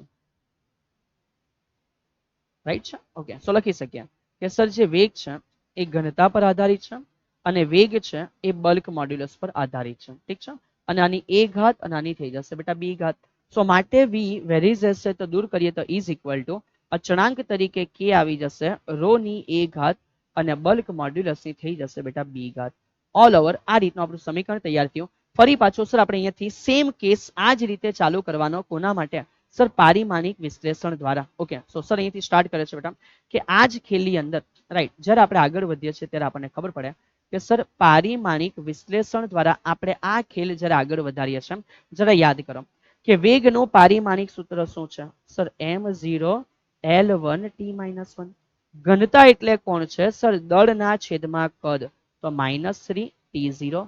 અને બલ્ક મોડ્યુલસ એટલે દબાણ જેવું ન્યૂટન પર મીટર નો સ્ક્વેર છે, m1 l-1 t-2.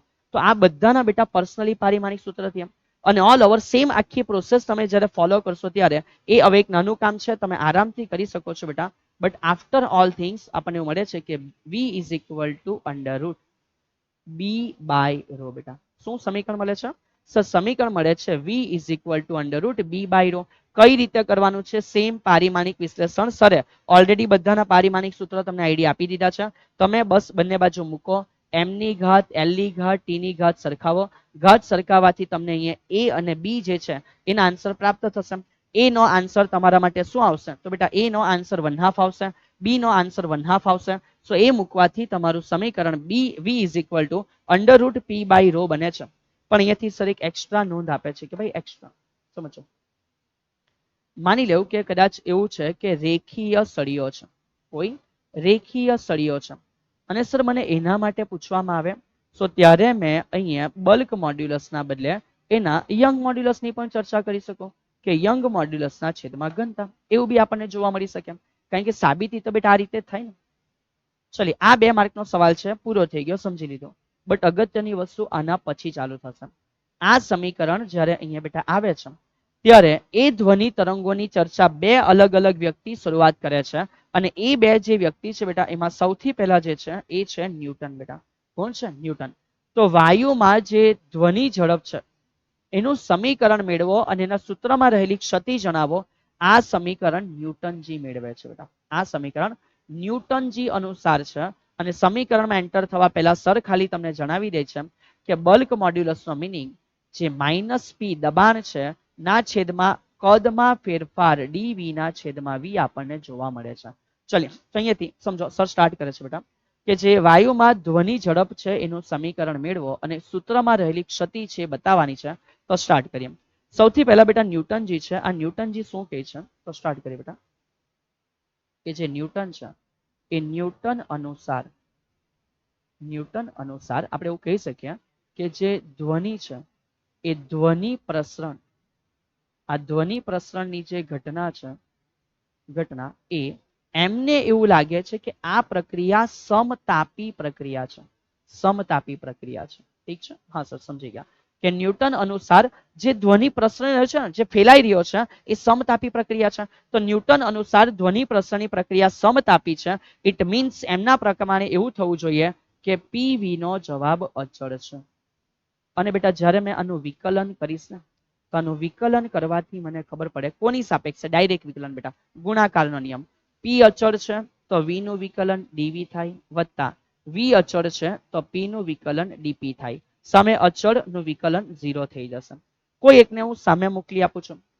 So p is equal two p into dv બેટા શું કહી શકાય સર? જે અહીંયા p છે into dv is equal to આ સામે જાય તો -v ઇન્ટુ dp છે. ઠીક છે સર? હજુ અગાડી સમજો બેટા, હજુ અગાડી આપણે એવું કહી શકીએ કે બલ્ક મોડ્યુલસ સુધી પહોંચવા માટે b ના છેદમાં dv ના છેદમાં v બેટા આપણને જોઈતું હોય. ઠીક છે?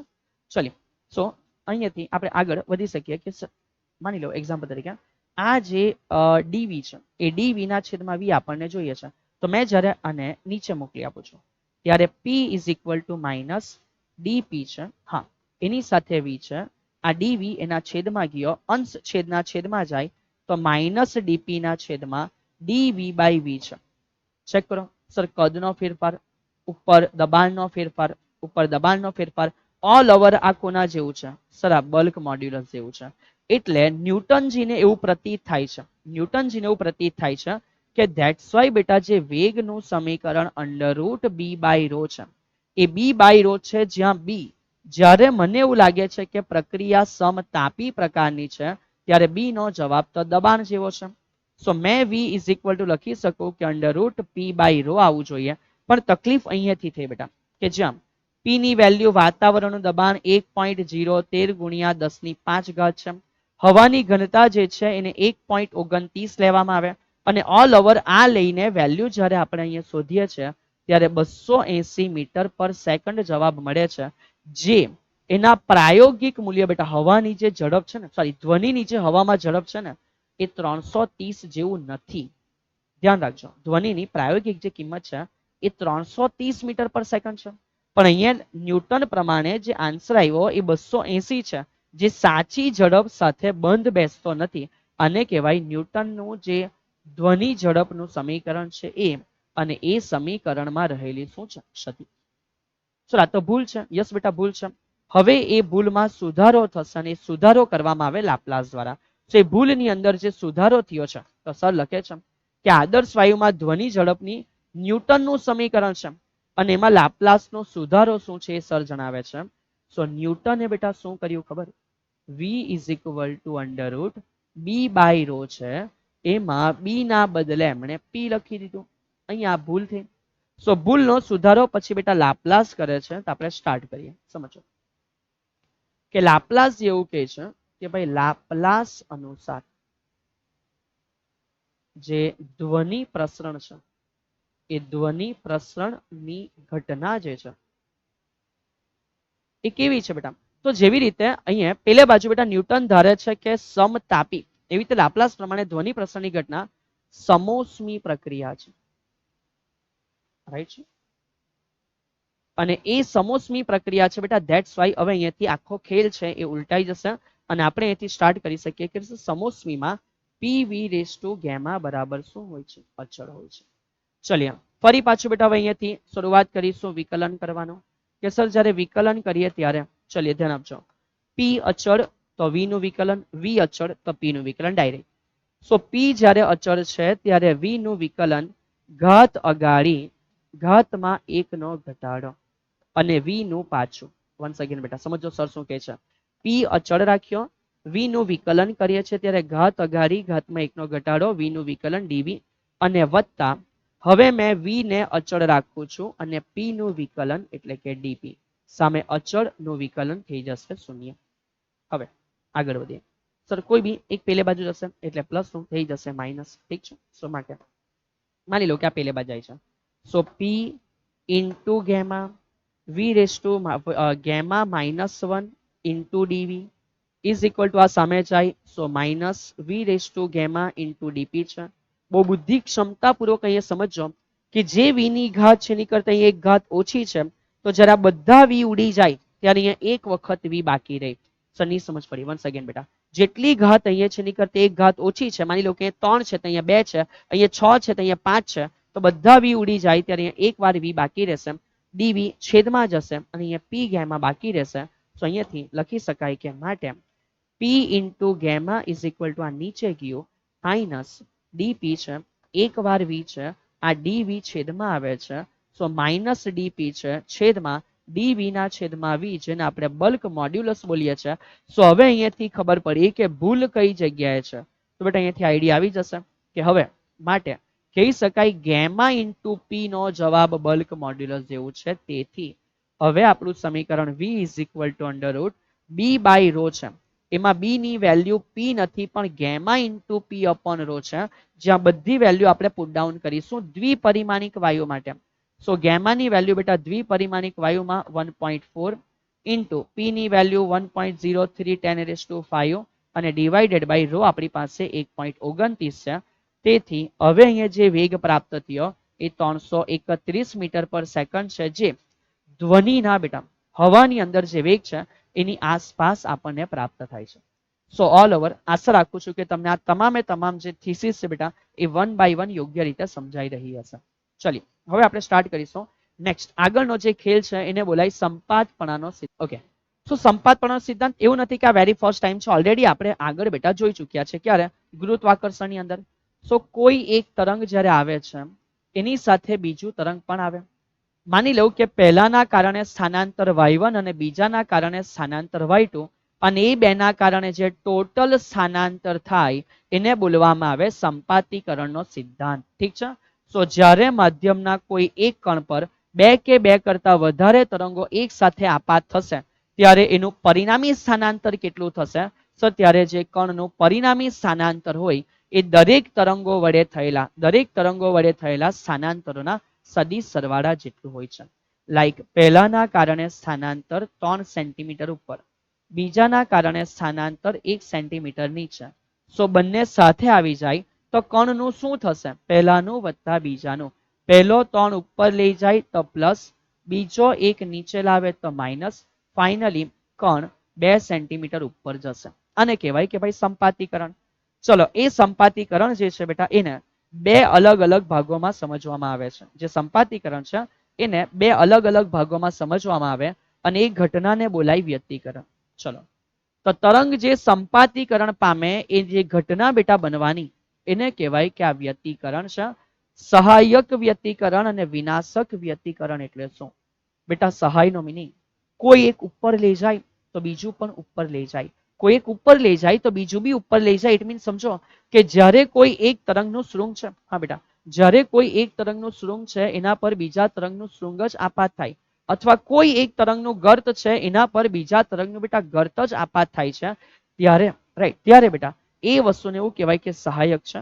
પણ જો કદાચ કોઈ એક તરંગનું માની લેવું કે ગર્ત હોય તો બીજાનું શૃંગ આવી જાય, અને કોઈ એકનું શૃંગ હોય તો બીજાનું ગર્ત આવી જાય, તો જેટલો પ્લસ એટલો માઇનસ, જેટલો માઇનસ એટલો પ્લસ, તો અહીંયા તો બેટા બધું પતી જાય. તો ત્યારે જે થશે એને કહેવાય કે આ કયા પ્રકારનું છે? તો કે છે વિનાશક પ્રકારનું વ્યતિકરણ છે. ચલો, હવે એના દ્વારા બેટા આગળ વધીશું. અહીંયા બહુ જરૂરી વસ્તુ છે જે આપણે લોકોએ સમજવાની છે, અને એને કહેવામાં આવે તરંગોનું પરાવર્તન અને વક્રીભવન. બેટા ચલીએ તરંગોનું અહીંયાથી આગળ વધીને સમજીશું પરાવર્તન શું છે અને વક્રીભવન શું છે. તો સ્ટાર્ટ કરીએ બેટા. પરાવર્તન બોલે તો કે સર બહુ સિમ્પલ વસ્તુ છે. માની લેવું કે તરંગ જે છે એ કોઈ જગ્યાએ સર્જાય છે અને એ જગ્યાએથી ફરી પાછું ફરે, તો એને કહેવામાં આવે કે એ જે પાછા ફરવાની ઘટના છે એને તરંગનું પરાવર્તન કહે છે. અને બીજો જે ખેલ છે એ બીજા ખેલમાં શું છે? સર તરંગ કોઈ માધ્યમની સપાટી પર આપાત થયું. માનો ઉપર હવા છે અને બેટા નીચેના ભાગમાં પાણી છે. યસ સર, ઉપર હવા છે અને નીચેના ભાગમાં પાણી છે. તો હવામાંથી તરંગ જ્યારે પાણીમાં આવે ત્યારે સર એ પોતાના મૂળ માર્ગ કરતા વિચલિત થાય. ઇવન તરંગ લંબાઈમાં બદલાવ આવશે. આ બધું ધીમે ધીમે અગાડી જેમ જેમ ભણશો તેમ તેમ સમજ પડશે બેટા. અત્યારે ખાલી ઇન્ટ્રો છે. તો સર જ્યારે તરંગ છે એ પોતે માધ્યમ બદલે છે ત્યારે કંઈક ચેન્જીસ આવશે, પણ આ જે ઘટના છે એને બોલાય કે આ ઘટના, ઇટ મીન્સ એને બોલવામાં આવે કે તરંગ માટે કઈ ઘટના છે? સર એ તરંગ માટે વક્રીભવનની ઘટના છે. ચલો, અહીંયા બે પ્રકારના પરાવર્તન આપણે સમજવાના છે. સો વેરી ફર્સ્ટ પહેલું પરાવર્તન સમજો સર શું કહે છે કે સર માનો કોઈ તરંગ છે એ આ રીતે ગતિ કરે છે અને દોરી પર પહોંચે છે. પણ અહીંયા દોરી કેવી છે? સર દોરી એવી છે જે આ રીતે દ્રઢ આધાર ઉપર છે. કેવા આધાર ઉપર છે? દ્રઢ આધાર. દોરી બિલકુલ પણ બેટા અપ એન્ડ ડાઉન મુવમેન્ટ કરતી નથી. સો ત્યારે અહીંયાથી દોરી પર જે તરંગ ઉપરથી પસાર થઈને આવે એ જે સમયે બેટા અહીંયા આવે છે ત્યારે અથડાયા પછી રિટર્ન થાય, પણ એ બેટા વિરુદ્ધ પ્રકારે, જ્યાંથી બેટા એન્ટર થયું આ રીતે. તો જે એન્ટ્રી છે એનાથી બેટા વિરુદ્ધ પ્રકારે એ અહીંયાથી રિટર્ન થાય છે. સો ધેટ્સ વાય બેટા સર કહે છે કે થયું શું? સર જે તરંગ આવે છે ને એ ઉપરથી આવે છે, પણ જે જાય છે નીચેથી જાય છે.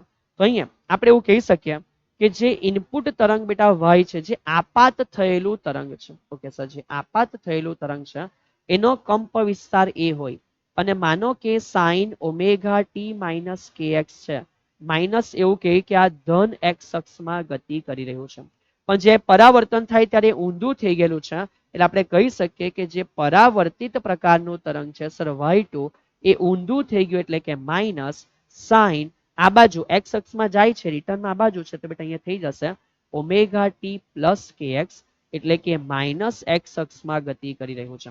તો અહીંયા અગત્યની વસ્તુ બેટા એક કડા ઉલટાવી દે, નીચેથી આવે છે, બટ સેમ કેસ સમજો. હવે શું કર્યું છે આપણે બેટા અહીંયા એક રિંગ બાંધી રાખી છે. સો દોરી તો છે, હા બેટા દોરી ઉપર એક રિંગ બાંધી છે. સો રિંગ પોતે અપ એન્ડ ડાઉન થશે, રિંગ પોતે અપ એન્ડ ડાઉન થશે, પણ જે તરંગ ઉપરથી ગયું છે ને એને રિટર્ન પણ બેટા ઉપરથી જ મોકલશે, નહીં કે નીચેથી. ધ્યાન રાખજો. સો એ રિંગ ના કારણે તરંગ રિટર્ન થાય ત્યારે ફરી પાછું બેટા ઉપર જ આ રીતે ગતિ કરીને આવશે. સો અહીંયા શું થશે કે જ્યારે મુક્ત આધાર છે બેટા, જ્યારે કયા પ્રકારનો આધાર છે?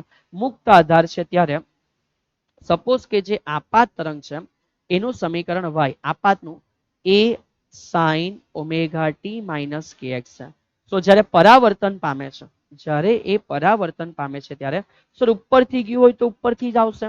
સો એના માટે અહીંયા એ માઇનસ નથી પણ એ પ્લસ છે, હા, એની ડાયરેક્શન બદલાઈ જાય, એક્સ અક્ષના બદલે માઇનસ એક્સ અક્ષમાં આવે છે, એટલે ઓમેગા ટી માઇનસ ના બદલે થઈ જશે બેટા પ્લસ કે એક્સ. ઠીક છે, ચલિए હવે અહીંથી આગળ વધીએ. એક નાની કહાની છે બેટા, જેને કહેવાય સ્થિત તરંગો.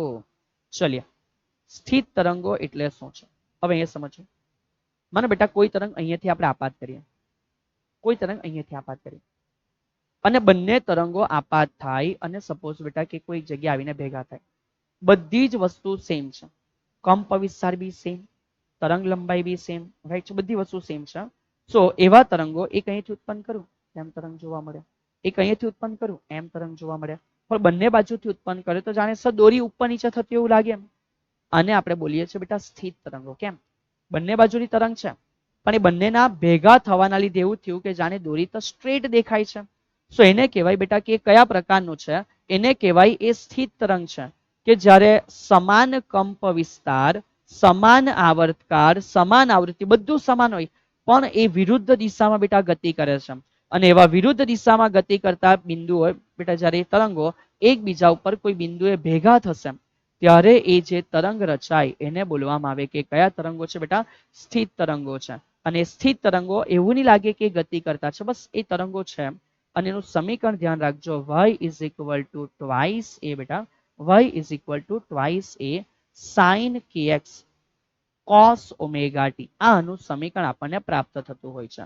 તો જે અહીંયા સ્થિત તરંગનું સમીકરણ છે એમાં બધા ધ્યાન રાખજો કે જે આ વિસ્તાર છે એને બોલવામાં આવે છે કે આ સ્થિત તરંગો માટે કંપ વિસ્તાર છે, અને જે આ વિસ્તાર છે બેટા એનું વિધેય છે. એ દર્શાવે છે કે કઈ રીતે આ તરંગો બેટા અપ એન્ડ ડાઉન કરી રહ્યા છે. ચલિએ બીજી વસ્તુ, જે ટ્વાઇસ એ સાઇન kx છે કંપ વિસ્તાર બેટા, જેના માટે કંપ વિસ્તાર શૂન્ય થઈ જાય ને એટલે કે લઘુત્તમ, એને નામ આપવામાં આવે કે નિસ્પંદન બિંદુ છે. કેવો બિંદુ છે? નિસ્પંદન. અને જેના માટે કંપ વિસ્તાર બેટા મેક્સિમમ થઈ જાય 1, રાઈટ, એને કહેવામાં આવે કે પ્રસ્પંદન બિંદુ છે. સર આ કઈ રીતે સમજ પડે એમ? ચલિએ બતાવે છે સર. માનો બેટા આ રીતે કોઈ તરંગ છે, ઠીક છે, હા, તો એ તરંગ માટેની બેઝ લાઈન કઈ છે કે જ્યાંથી બેટા દોરી એકચ્યુઅલમાં અહીંયા છે, આપણે એવું કહી શકીએ સર આ રીતે છે, ઠીક છે. ચલિએ તો જે પણ બિંદુ માટે મેં કહી શકું સર સ્થાનાંતર મેક્સિમમ એને કહેવાય નિસ્પંદન બિંદુ નોડ. સર સ્થાનાંતર 0 થઈ ગયું, કણ જ્યાં હતો ત્યાં જ આવી ગયું પ્રસ્પંદન બિંદુ. સ્થાનાંતર મેક્સિમમ નિસ્પંદન, પ્રસ્પંદન, નિસ્પંદન, પ્રસ્પંદન. તો આ રીતે જે નિસ્પંદન અને પ્રસ્પંદન બિંદુ છે બેટા એની એક નાની સમજૂતી છે જે આપણને આઈડિયા આવવું જોઈએ. અને આના સિવાય એક લાસ્ટમાં ચર્ચા છે બેટા જે આપણે ધ્યાન રાખવાની છે કે ભાઈ પાઇપ કોને કહેવાય. તો આપણા માટે તો બેટા પાઇપ એ પાઇપ છે, પણ એ આપણે પાઇપની કહાની બેટા સમજવાની છે. શાના માટે? તરંગો માટે. તો અહીંયા બે પ્રકારની પાઇપોની ચર્ચા થઈ બેટા. જે પાઇપના બંને છેડા ખુલ્લા હોય એટલે કે આ રીતે, અને એની અંદર બેટા જ્યારે તરંગો રચાય છે, એની અંદર જ્યારે તરંગો છે એ રચાય છે એને બોલવામાં આવે કે ઓપન પાઇપ છે બેટા, જેમ કે વાંસળી. અને ત્યાર પછી છે બેટા જે પાઇપનો કોઈ એક છેડો ખુલ્લો હોય, તો સમજો બેટા માની લો કે આ પાઇપ છે, ઓકે સર, એનો એક બાજુનો પોર્શન આપણે બંધ કરી દઈએ છીએ, ઠીક છે ને, એક બાજુનો પોર્શન આપણે બંધ કરી દઈએ છીએ અને બીજા બાજુનો પોર્શન છે બેટા એ માની લેવું કે ખુલ્લો છે. એના બીજા બાજુનો પોર્શન છે માનો એ ખુલ્લો છે, તો ત્યારે એને કહેવાય કે કયા પ્રકારની પાઇપ છે બેટા? ક્લોઝ પાઇપ છે. સો આ ઓરિએન્ટેડ એક લાસ્ટમાં બેટા નાની સમજૂતી ધરાવતી થિયરી છે. તો આપણને એ ધ્યાન હોવું જોઈએ કે કોણ ઓપન પાઇપ છે ને કોણ ક્લોઝ પાઇપ છે, અને સ્થિત તરંગ શું હોય છે. સોલ ઓવર અહીંયા બેટા જે ચર્ચાઓ છે એ આપણે આ ચેપ્ટરની અંદર કામના જે ટોપિકો છે એના ઉપર આપણે વેલ ફોકસ રહ્યા છે. અને ઓલ ઓવર અહીં સુધી આશા રાખું છું બેટા દરેક વિદ્યાર્થી મિત્રએ દરેકે દરેક ચર્ચાઓને યોગ્ય રીતે કમ્પ્લીટ કરી હશે. આવા જ કેટલાક અવનવા સેશનોની અંદર બેટા હંમેશા મળતા રહીશું. આપના જે બી ડાઉટ હોય છે એ સરને તમે પૂછો છો ત્યારે સર એના યોગ્ય સમય સાથે બેટા રિપ્લાય આપને કરતા હોય છે. પણ ઓલ ઓવર ધ્યાન રાખજો કે 11 સાયન્સ એ જ આપણા ધોરણ 12 સાયન્સ માટેનો સૌથી શ્રેષ્ઠ પાયો છે. જેટલી સારી મહેનત ધોરણ 11 માં કરી છે એનો જ એડવાન્ટેજ આપણને ધોરણ 12 માં પ્રાપ્ત થવા જઈ રહ્યો છે. સો આશા રાખું છું કે ધોરણ 11 ના દરેકે દરેક સબ્જેક્ટ આપ દરેક વિદ્યાર્થીએ યોગ્ય રીતે કમ્પ્લીટ કર્યા હશે અને હવે અહીંયાથી તૈયાર થઈ ગયા હશો ધોરણ 12 ના દરેકે દરેક કન્સેપ્ટોને સમજવા માટે. પણ આપની પાસે હજુ ઘણો સમય છે બેટા, અને હજુ ઘણો સમય છે. હજુ તો સર કહી શકાય કે દિવાળી પછીનો કેટલોક સમય છે વ્યતીત થયો છે. હજુ અમારી સ્કૂલની અંદર સેકન્ડ ટેસ્ટ અને પછી વાર્ષિક પરીક્ષા હશે. સો આ સમયની અંદર તમે દરેકે દરેક કન્સેપ્ટોનું યોગ્ય રિવિઝન કરી શકો છો. બીજા અવનવા બેટા જે બી આપના માટે કાર્યક્રમ આયોજિત થાય છે એ તમે આ ચેનલ દ્વારા બેટા કન્ટિન્યુ ચેક કરી શકો છો કે જેથી અપડેટ તમને મળતા રહે અને તમે જોડાયેલા રહી શકો. બટ ઓલવેઝ એક જ આપણું એમ છે, હંમેશા આપણું જે તૈયારી છે બેટા એ એક્ઝામ ઓરિએન્ટેડ થાય અને આપણે જે રિઝલ્ટ બેટા અચીવ કરવા માંગીએ છીએ એ અચીવ કરી શકીએ. તો મળીશું અવનવા સેશનની અંદર. ત્યાં સુધી આપ આપના અભ્યાસને આગળ વધારો. જય હિન્દ.